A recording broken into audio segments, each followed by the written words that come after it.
आज हम लोग बीएनएस पढ़ रहे हैं। बीएनएस में हम लोग चैप्टर 1 सेक्शन 1 देखते हैं।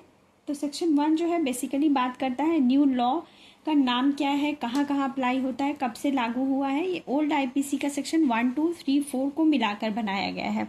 तो सेक्शन 1 जो है, सेक्शन 1 का सब सेक्शन 1 बोलता है दिस एक्ट में बी कॉल भारतीय न्याय संहिता। इस एक्ट को हम लोग भारतीय न्याय संहिता कहते हैं, ठीक है, जिसे हम लोग शॉर्ट फॉर्म में बीएनएस भी बोलते हैं। सेकंड क्लाउज जो है ये बोलता है कि ये एक्ट जो है 1 जुलाई 2024 से होल इंडिया में इन्फोर्स हो चुका है। गवर्नमेंट अलग अलग प्रोविजन के लिए अलग अलग डेट भी निकाल सकती है, पर मेजरली 1 जुलाई से एक्टिव है। 1 जुलाई 2024 के बाद से इंडिया में जो भी क्राइम हो रहा है उस पर आईपीसी नहीं बल्कि बीएनएस अप्लाई होगा।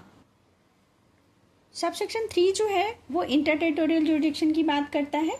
इट मीन्स इंडिया की बाउंड्री के अंदर अगर कोई क्राइम करता है, चाहे वो इंडियन हो या फॉरेनर हो, कोई एक्ट या ओमिशन करता है तो उस पर भी बीएनएस अप्लाई होगा, ठीक है।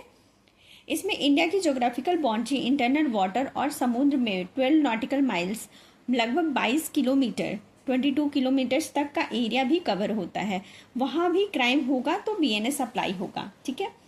4 और 5 जो है ये बोलता है, ये सबसे इंटरेस्टिंग और इम्पॉर्टेंट पार्ट है। अगर क्राइम इंडिया के बाहर हुआ हो, जिसे हम लोग एक्स्ट्रा टेरिटोरियल जुरिडिक्शन कहते हैं, वहाँ भी बीएनएस अप्लाई होगा अंडर 3 कंडीशन जो आपका सब सेक्शन 5 में दिया गया है, सब section A, B and C में, ठीक है।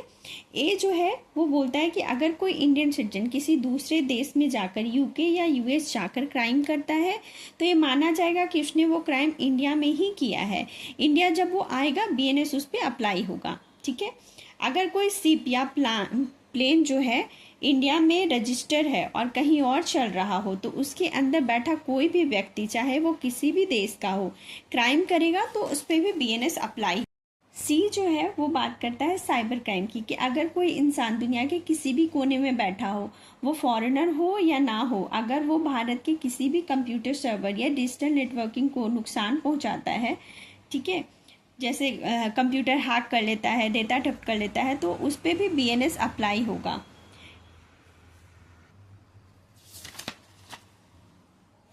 सबसेक्शन 6 जो है वो बोलता है कि इंडियन आर्मी, नेवी, एयरफोर्स के ऑफिसर ने अगर म्यूटनी या डिजर्शन किया हो, है ना, जैसे मामलों पर अगर उसने ऐसा कोई ऑफेंस किया है तो उस पर उनका खुद का लॉ एप्लीकेबल होगा, ना कि बीएनएस एप्लीकेबल होगा।